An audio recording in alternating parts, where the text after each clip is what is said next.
Olá, bem-vindas e bem-vindos à terceira aula do minicurso Intercompreensão, Chave para as Línguas, em que eu estou apresentando a vocês o livro que publiquei no ano passado com a editora Parábola, em parceria com o professor Pierre Escudé, da Universidade de Bordeaux, na França. Nesta aula, vamos começar a explorar as pontes que permitem a passagem e a aproximação com as outras línguas românicas a partir do português brasileiro.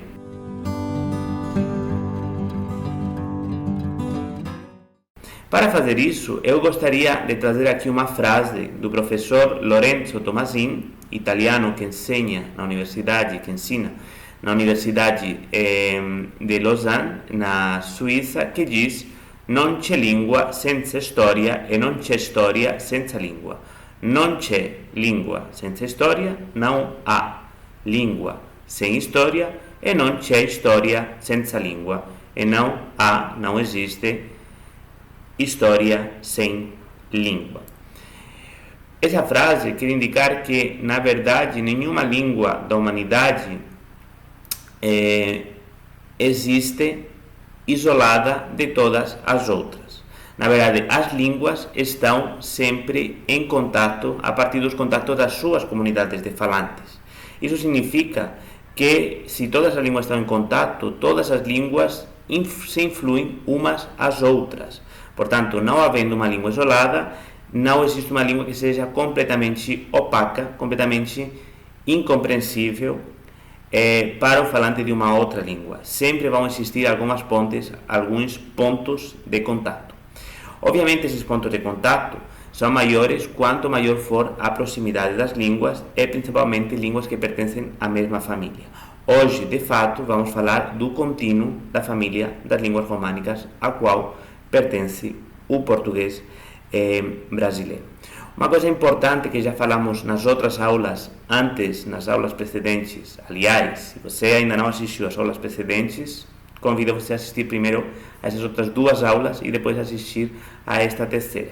Mas uma coisa que foi falado nessas aulas foi como a intercompreensão dentro das abordagens plurais para ensino de línguas estrangeiras pode modificar alguns axiomas, algumas bases epistemológicas da linguística aplicada e do ensino de línguas estrangeiras.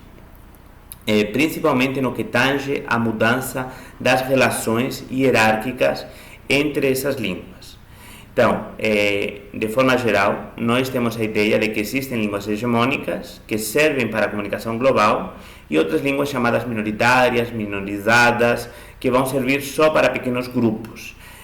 Quando falamos em línguas, também podemos falar em variedades linguísticas. Existem variedades válidas, que seriam válidas para a comunicação global, principalmente variedades altamente padronizadas, estandardizadas, e variedades vinculadas a gírias, variedades locais, dialetos, que não seriam adequados para a comunicação além do grupo que fala essas variedades menos prestigiadas.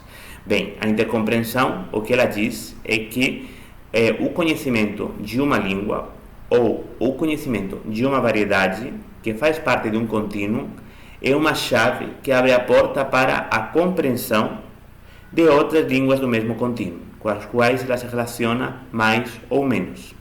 Se possuir como língua materna uma variedade ou uma língua é suficiente para abrir o universo da intercompreensão, significa que todas nesse momento passam a ter o mesmo valor. E, portanto, a hierarquia entre línguas globais prestigiosas, altamente padronizadas, e variedades locais, línguas minoritárias com pouco prestígio ou com pouca validade para a comunicação global, se desfaz nesse momento, a partir dessa nova visão. Passamos então agora para a explicação da ideia do contínuo.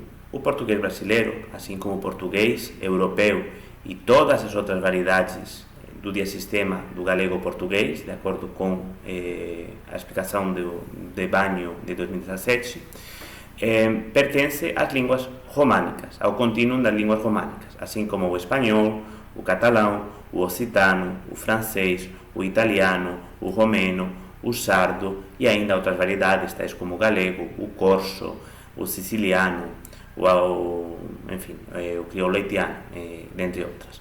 Todas elas seriam então membros da família românica e do contínuo das línguas românicas.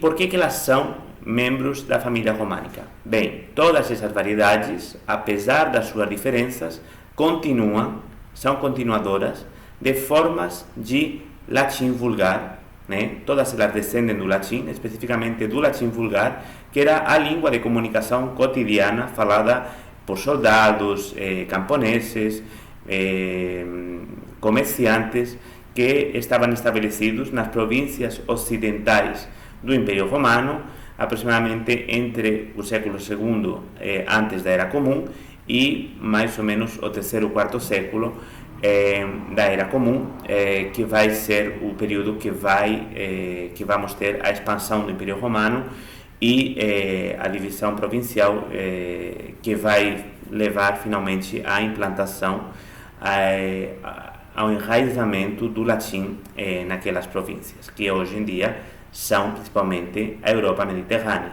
os territórios ocupados pelos países de Portugal, da Espanha, da Catalunha, Andorra, a França, a Itália e também na parte oriental a Romênia.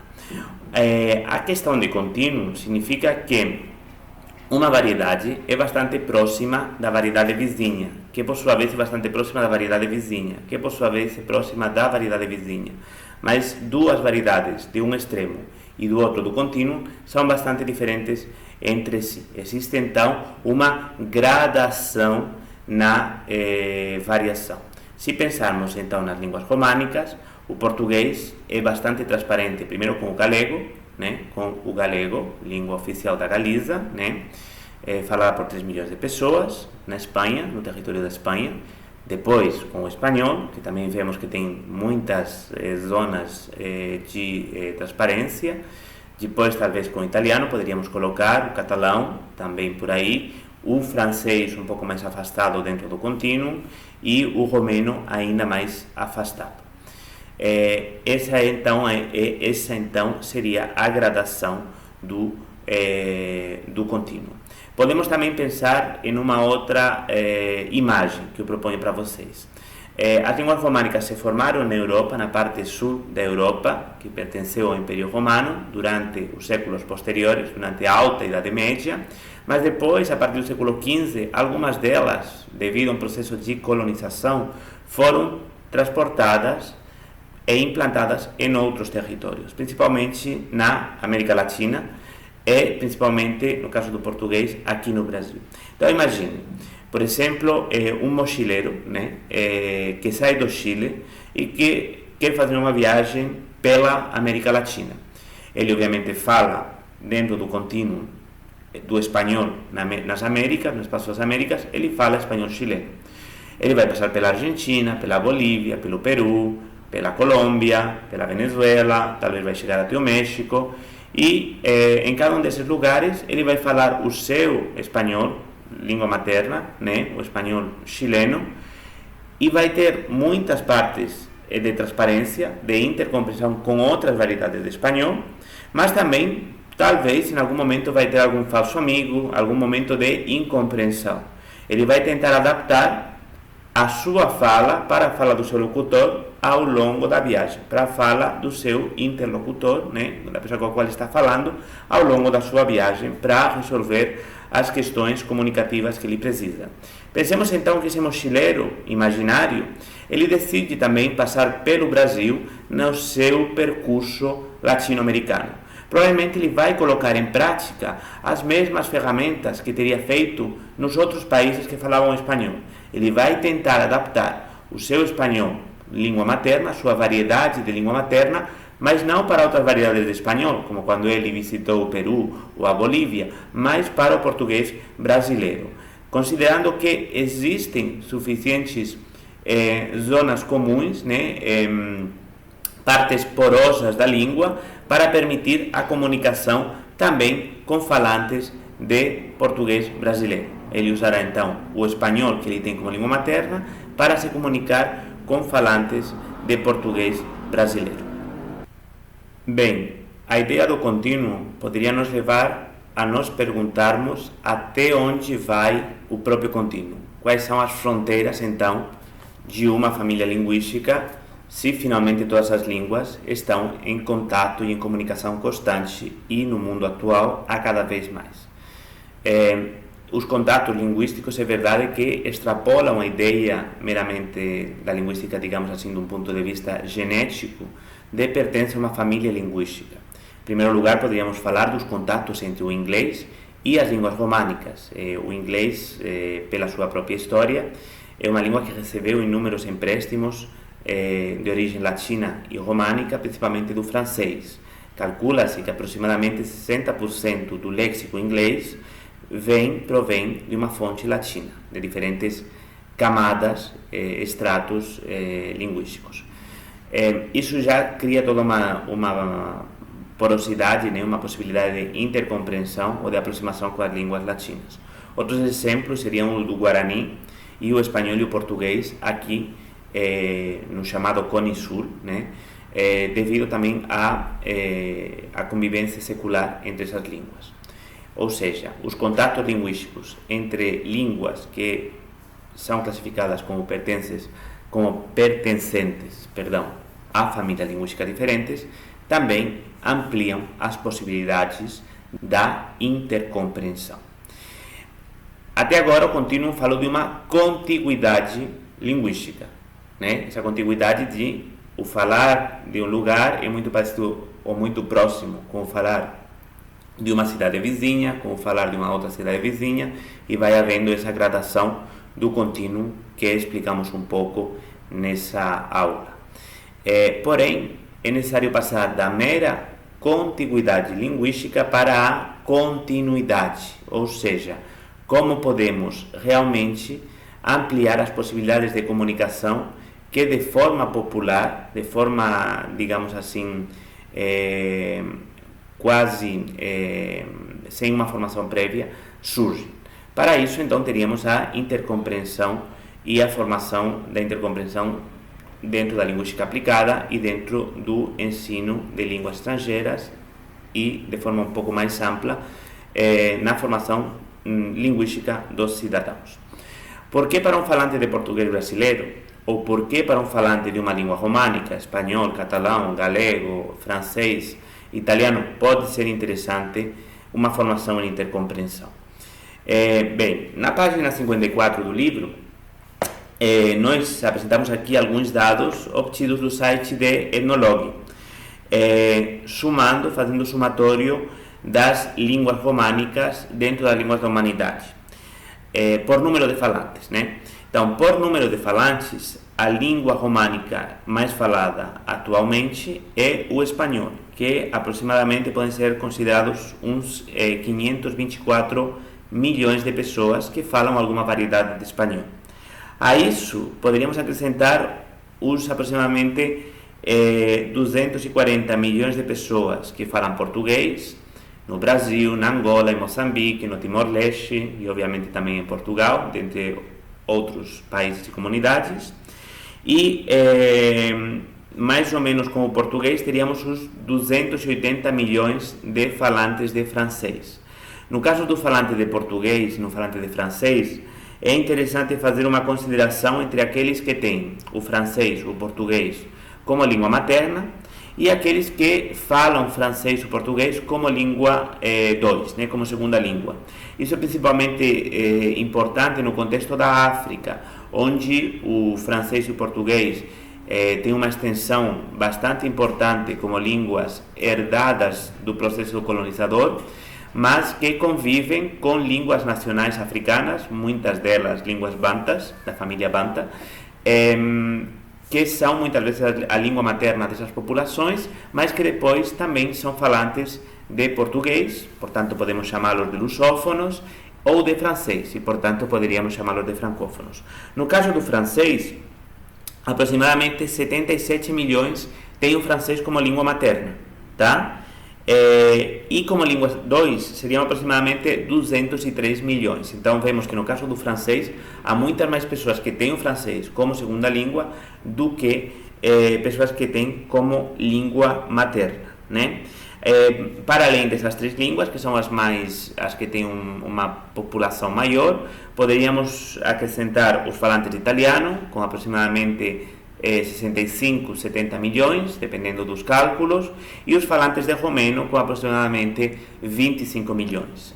Ainda teríamos os falantes de catalão, que são 10 milhões aproximadamente, a maioria deles bilíngues, ou catalão-espanhol, ou catalão-francês, ou as pessoas do Alguer, que é uma cidade pequena da Sardenha, catalão-italiano. Depois ainda teríamos os falantes de galego, com 3 milhões, os falantes de romanche, na Suíça, com aproximadamente 65 mil pessoas, e outras variedades com uma extensão menor. Bem, somando todos esses dados de falantes de línguas neolatinas, atingiríamos aproximadamente uns 800, entre 800 e quase 1 bilhão, 800 milhões e 1 bilhão de pessoas, né? Se hoje em dia se calcula que aproximadamente somos 7 bilhões de pessoas no mundo, quer dizer que quase uma de cada 7 pessoas tem uma língua românica, como língua materna ou como L2. Aproximadamente uma de cada 7 pessoas fala uma língua românica. Isso obviamente é uma ferramenta muito poderosa dirigida para a comunicação. Bem, até aqui apresentamos os argumentos que podem nos levar a considerar a intercompreensão como uma alternativa interessante dentro da comunicação entre comunidades mais ou menos próximas. Interessante, lembrando sempre, em termos de igualdade, nenhuma língua se impõe sobre outra e a hierarquia entre elas fica um pouco mais democrática, em termos também de eficácia e eficiência. Falando na variedade ou na língua da minha escolha, eu vou ser sempre mais eficiente do que tendo que falar numa língua imposta. Se então a gente retém a intercompreensão como uma alternativa interessante, a pergunta, e é a isso que eu vou dedicar ao final da aula, desta terceira aula, é saber quais são as bases, quais são os alicerces que vão sustentar a intercompreensão. Bem, basicamente vamos ter 2 chaves, se consideramos que a intercompreensão é uma chave para o plurilinguismo, para as línguas, vamos ter 2 chaves, 2 bases principais que alicerçam essa possibilidade. Em primeiro lugar, o léxico compartilhado, no caso das línguas românicas, o léxico herdado do latim, e em segundo lugar, as possibilidades de combinação desse léxico, ou seja, as estruturas morfossintáticas, também comuns e compartilhadas principalmente entre as línguas da família românica. Em relação com o léxico, podemos entender que o português brasileiro, assim como todas as outras línguas do contínuo, é principalmente continuador, ou seja, o seu léxico é principalmente constituído por vocábulos que vêm do latim. Porém, nem todos chegaram ao mesmo tempo, nem todos chegaram da mesma forma. É por isso que nós podemos afirmar que as línguas românicas são depositárias de várias camadas de latinidade. Vamos distinguir algumas delas. A primeira seria a dos vocábulos transmitidos oralmente por via popular, digamos assim. Então, são vocábulos que passaram de geração em geração, transmitidos oralmente e que normalmente fazem referência às realidades mais imediatas da vida cotidiana. Aqui teríamos verbos principais de qualquer língua, como nascer, morrer, comer, dormir, caminhar, andar, querer, ir, ser, estar, poder, desejar, dever. Esse tipo de verbos todos passaram foram transmitidos oralmente, né? Fazem parte do âmago, do núcleo da língua, e também teríamos outras palavras como os pronomes, os determinantes, as preposições, substantivos e adjetivos básicos, como por exemplo os membros da família, as partes do corpo, dentre outros. Essas palavras, como passaram de geração em geração por via oral, muitas sofreram profundas mudanças fonéticas e também profundas mudanças semânticas. A essa primeira camada, então, de palavras transmitidas por via popular, poderíamos acrescentar uma segunda palavra de termos, de palavras, de vozes, de vocábulos eruditos, ou seja, palavras que vêm do latim e que foram tomadas por via escrita para fazer referência a alguma necessidade, né, de expressar um novo conceito que aparecia nas sociedades com o passar dos séculos. Como essas palavras foram transmitidas por via erudita, obviamente elas sofreram muito menos desgaste, tanto fonético quanto também semântico, do que as palavras por via popular. Elas ficaram mais próximas da forma que elas tinham em latim. Passaram primeiro por via escrita e depois se integraram na língua oral. Teríamos então essas duas camadas de vocabulário em todas as línguas românicas, no português e em todas as outras línguas da família também. Algumas dessas palavras eruditas entraram na língua oral há muito tempo e então, entrando na língua oral, acompanharam as leis fonéticas de mudança, né, e de adaptação dentro de cada língua. Por isso elas, digamos, não são populares, mas também não podem ser consideradas eruditas pelas mudanças fonéticas que sofreram e, portanto, existe também a palavra, são consideradas como semi-eruditas. Teríamos então uma terceira camada entre os vocábulos populares e os vocábulos eruditos, teríamos aqui uma camada semi-erudita. É interessante também dizer que dentro das línguas românicas, muitas vezes temos uma palavra que foi transmitida por via oral, né, e que, portanto, sofreu essas mudanças, e outra que foi transmitida por via erudita, criando assim pares, no qual o mesmo etmo latino produziu dois resultados diferentes na mesma língua. Um exemplo em português, por exemplo, né, seria fogo, né? Então, fogo, obviamente, é uma palavra transmitida por via oral, que sofreu uma série de mudanças dentro do português.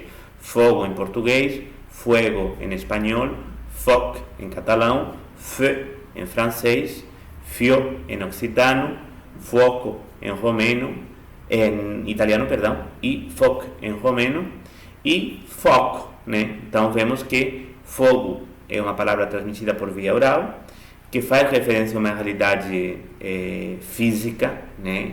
O fogo sempre esteve presente em todas as sociedades, e foco, que é um termo mais técnico, se for o foco de um estúdio de gravação, por exemplo, ou também o foco da questão, né? Para além dessas três camadas de palavras populares, semi-eruditas e eruditas, e os pares que às vezes acontecem dentro de uma mesma língua, de uma palavra popular e uma palavra erudita, as línguas românicas também viveram entre elas em um contínuo intercâmbio secular, ou seja, todas são vizinhas, né? Ocupam uma contiguidade geográfica que já falamos nesta aula, e essas comunidades falantes dessas diferentes línguas viveram também em trânsito, se influindo mutuamente ao longo dos séculos. Assim, por exemplo, o espanhol e o italiano foram as línguas que mais palavras emprestaram ao francês e, ao mesmo tempo, receberam inúmeros vocábulos de origem francesa. No caso do português, poderíamos citar algumas palavras que aparecem aqui na página 90, como, por exemplo, viagem, paisagem, personagem, coragem, relógio, estojo, ufaina. São palavras que hoje em dia estão no dicionário do português, a gente considera que são palavras da língua portuguesa, mas que na verdade chegaram através do occitano durante a Idade Média. A elas poderíamos acrescentar outras, como por exemplo afresco, espaguete, orçamento, orégano, ópera, pedágio ou plano. São palavras que também consideramos que fazem parte do português, mas que na verdade são empréstimos do italiano que começaram a chegar a partir do século XV. Outras ainda, como por exemplo duende, frente, hediondo, neblina, sapatilha, trecho, são palavras que também estão no dicionário da língua portuguesa, mas que vêm do espanhol. E ainda poderíamos dizer abajur, ateliê, batom, bujão, chapéu, guichet, oboé, sutiã, turismo, que são palavras de origem francesa. Em síntese, como dizemos na página 91, as línguas românicas e o português brasileiro, entre elas, são depositárias de uma latinidade plural, sedimentada ao longo dos séculos e constituída a partir de contatos e influências recíprocas. Um mesmo etimo, um mesmo vocábulo latino, pode ter sido retomado de diferentes fontes e com diversos significados em várias épocas. A intercompreensão, a aproximação às outras línguas do contínuo, pode nos tornar conscientes dessa história que refazemos a cada vez que a gente fala, que refazemos na nossa fala, retomando assim a frase com a que começamos a aula de hoje. Não existe história sem língua e não existe língua sem história. Em outras palavras, autrement dit, le vocabulaire, le lexique est la première clé qui ouvre la possibilité de l'intercompréhension. Mais pour nous approfondir sur ces idées et sur cette approche, je vous invite à notre prochaine formation. A plus, hasta luego.